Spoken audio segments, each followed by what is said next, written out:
എല്ലാവർക്കും പുതിയൊരു വീഡിയോയിലേക്ക് സ്വാഗതം. കാലാകാലങ്ങളായി മലയാളിയുടെ നൊസ്റ്റാൾജിക് പലഹാരമായി ഇന്നും തുടരുന്ന പലഹാരമാണ് വെട്ടുകേക്ക്.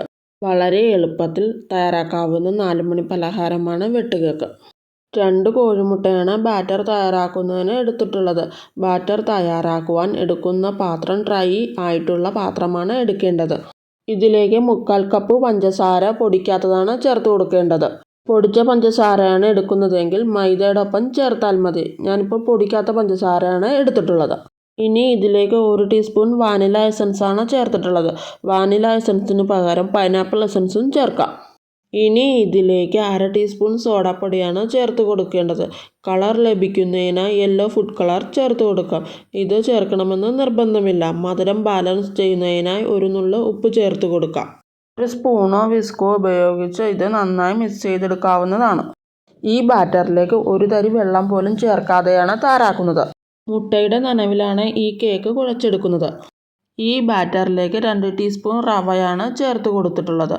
കേക്ക് തയ്യാറാക്കുന്നതിനായി 1/2 കപ്പ് മൈദയാണ് എടുത്തിട്ടുള്ളത്. മൈദ കുറേശ്ശെയായിട്ടാണ് ചേർത്ത് കൊടുത്ത് ഇത് കുഴച്ചെടുക്കേണ്ടത്. മൈദ കുഴച്ച് വരുമ്പോഴേക്ക് ആദ്യം ഒന്ന് ലൂസായി വരുമെങ്കിലും പിന്നീട് ആവശ്യമുണ്ടെങ്കിൽ പൊടികൾ ചേർത്ത് കൊടുക്കാം.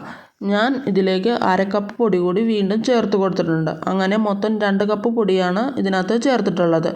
നമ്മൾ എടുക്കുന്ന മുട്ടയുടെ വലിപ്പം അനുസരിച്ച് ഇതിന് വ്യത്യാസം വരും. ഇനി ഇതിലേക്ക് 1 ടീസ്പൂൺ നെയ്യ് കൂടി ചേർത്ത് ഒന്നുകൂടി ഒന്ന് കുഴച്ചെടുക്കാം.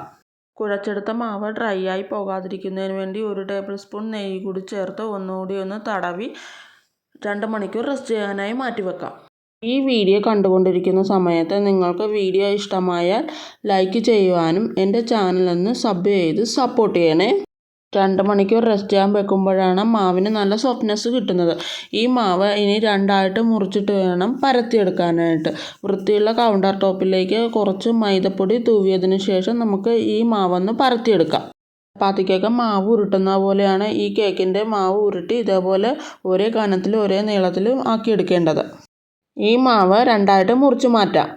ഈ മാവിനെ ഓരോ പീസായിട്ട് കട്ട് ചെയ്ത് മാറ്റാം. ഒരു 1/2 ഇഞ്ച് നീളത്തിലാണ് ഞാൻ കട്ട് ചെയ്ത് മാറ്റിയിട്ടുള്ളത്. എല്ലാ മാവും ഇതുപോലെ കട്ട് ചെയ്ത് മാറ്റിയിട്ടുണ്ട്. മാവിനെ വെട്ടിട്ട് കൊടുക്കണം. ഏത് രീതിയിൽ വേണമെങ്കിലും മാവിനെ വെട്ടിട്ട് കൊടുക്കാവുന്നതാണ്. മുഴുവനായും കട്ട് ചെയ്യാതെയാണ് എടുക്കേണ്ടത്. കട്ട് ചെയ്യുമ്പോൾ നടുഭാഗം കട്ട് ചെയ്യരുത്. എല്ലാത്തിനും ഇതേ രീതിയിൽ തന്നെയാണ് വെട്ടിട്ട് കൊടുത്തിട്ടുള്ളത്. ഇനി ഇത് ഫ്രൈ ചെയ്തെടുക്കാവുന്നതാണ്. എണ്ണ ചൂടായി കഴിയുമ്പോൾ അതിലേക്ക് ഓരോ കേക്കും ഇട്ട് കൊടുത്ത് വറുത്തെടുക്കാവുന്നതാണ്. വറുത്തെടുക്കുന്ന സമയത്ത് മീഡിയം ഫ്ലെയിമിൽ ഇട്ട് കൊടുത്ത് വേണം കേക്ക് വറുത്തെടുക്കാനായിട്ട്. അല്ലെങ്കിൽ പുറം ഭാഗം വേഗത്തിൽ മൊരിയുകയും അകം വേകാതിരിക്കുകയും ചെയ്യും. കേക്ക് ഒന്ന് മറിച്ചിട്ട് കൊടുത്ത് വറുത്തെടുക്കാം. ഇതുപോലെ തന്നെ സമയമെടുത്ത് വേണം നമ്മൾ ഓരോ കേക്കും വറുത്തെടുക്കാനായിട്ട്. വെന്ത് വന്ന കേക്ക് നമുക്ക് എണ്ണയിൽ നിന്നും കോരി മാറ്റാം. ഇതുപോലെ തന്നെ മറ്റുള്ള കേക്കും നമുക്ക് ഫ്രൈ ചെയ്തെടുക്കാവുന്നതാണ്. എണ്ണയിൽ ഫ്രൈ ചെയ്യാൻ താല്പര്യമില്ലെന്നുണ്ടെങ്കിൽ ബേക്ക് ചെയ്തെടുക്കാവുന്നതുമാണ്. എല്ലാവർക്കും ഈ വീഡിയോ ഇഷ്ടമായെന്ന് വിചാരിക്കുന്നു. ഈ രീതിയിൽ തയ്യാറാക്കി നോക്കിയിട്ട് നിങ്ങളുടെ അഭിപ്രായങ്ങൾ കമൻറ്റ് ബോക്സിൽ രേഖപ്പെടുത്തണേ. അടുത്തൊരു വീഡിയോയുമായി വീണ്ടും കാണാം.